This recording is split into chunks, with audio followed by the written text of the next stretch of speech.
Justin Gaethje just did an interview a few weeks out from UFC 324. Justin said he still wants a rematch with Max Holloway and is hoping Max beats Charles Oliveira while Ilia Topuria moves up, which would open the door for that fight, possibly even on a massive stage like the White House. Gaethje leaned into his usual all-or-nothing mindset, saying he never plans on being alive after the fight, a line that perfectly sums up how he approaches his fights. That said, Justin was clear that none of that matters right now. He's not thinking about Ilia, Max, or future scenarios. His entire attention is on Paddy Pimblett. He also addressed the recent retirement talk and admitted he spoke from emotion. He said the situation escalated partly through his manager, but ultimately he took it personally and reacted because he felt he had earned certain opportunities. He owned it, saying fighters are emotional and sometimes petty, and he's no exception. Paddy, meanwhile, fired back by leaning into his image as the awkward wildcard. He claimed his style can't be copied in the gym, saying he doesn't wrestle or strike like a normal fighter, and that Justin won't be able to find anyone who moves or grapples like him. Meanwhile, Arman Tsarukyan continues to be overlooked, and Chael Sonnen weighed in on the situation. Let's dive in.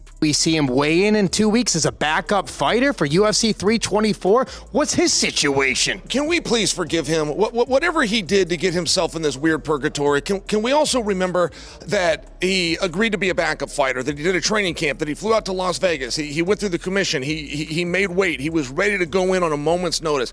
You get something for that. I want him to get something. I want him recognized. I forgive Arman Tsarukyan. I want other people to forgive him.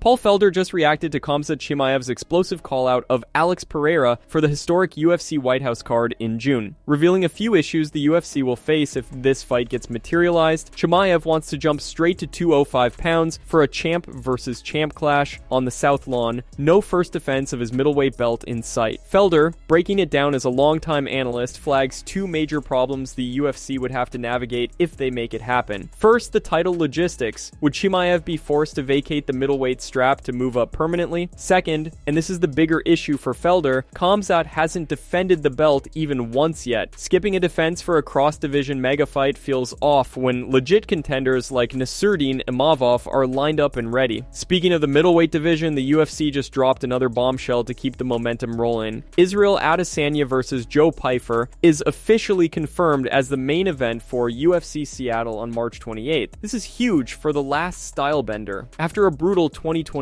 where he suffered a knockout loss to Imavov, Adesanya is back in the octagon, looking to reclaim his spot among the middleweight elite. Alright, let's hear what Felder had to say. Let's go White House, don't worry. I will finish you fast. I'll be honest, I actually like Khamzat's chances in that fight if it were to ever happen. However, here we go again with people wanting to jump all over the place, haven't even defended your belt. That's where I go, okay, if he's 2-3 fights into defending that belt, man, fuck yeah, let's go. I'm all about that. But I'm always going to be the Debbie Downer when it comes to these kind of super fights when guys are champions and there's clear contenders that should be in line. Obviously, he's got to move up to 205 for it. Do you make him give up the 185-pound belt, or do you make an exception this time around because you so desperately need big mega fights for that White House card? You let him fight Periera for the 205-pound belt and say, okay, only under the circumstances, no matter what happens in that fight, your next fight is defending the belt against Imavov. Or do you make him give it up and put an interim title on the line?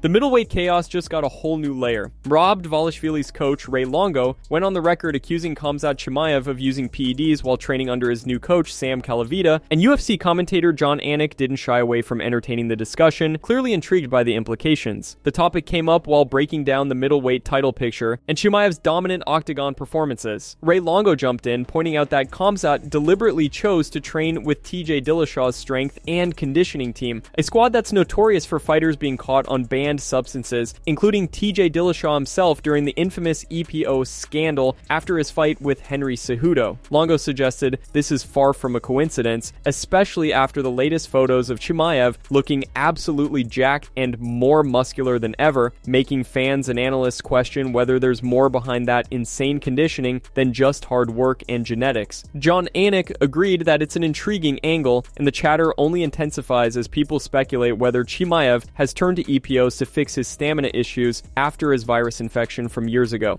With Khamzat's team staying quiet and Chimaev continuing to steamroll the division, this story isn't going away anytime soon.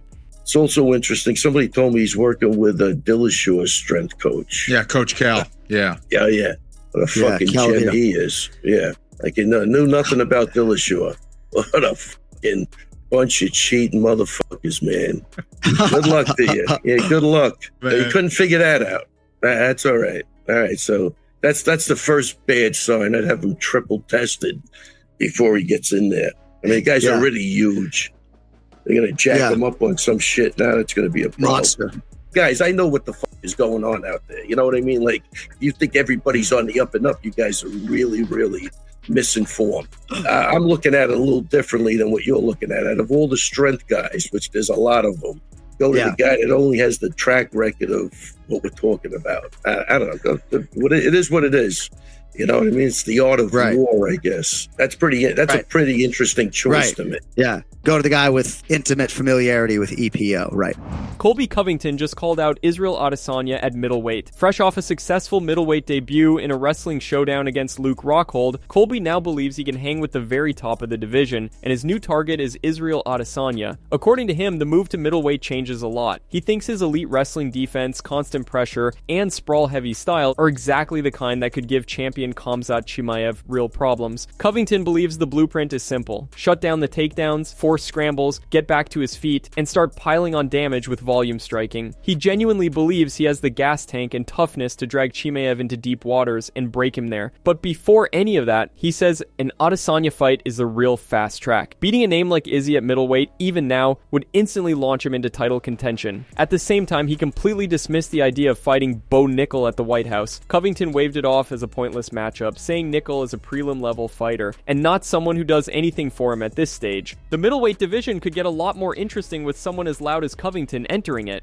You know, we were supposed to fight at welterweight in the past. You know, they were talking about making that fight happen. So I love that fight. I think it's a great fight for me. He's not going to take me down, hold me down. I'll get right up. You know, collegiate wrestling teaches you fight the hands, you know, look for underhooks, get right back to your feet. So he's not going to be holding me like he did his last fight with Dricus. It'll be a completely different fight.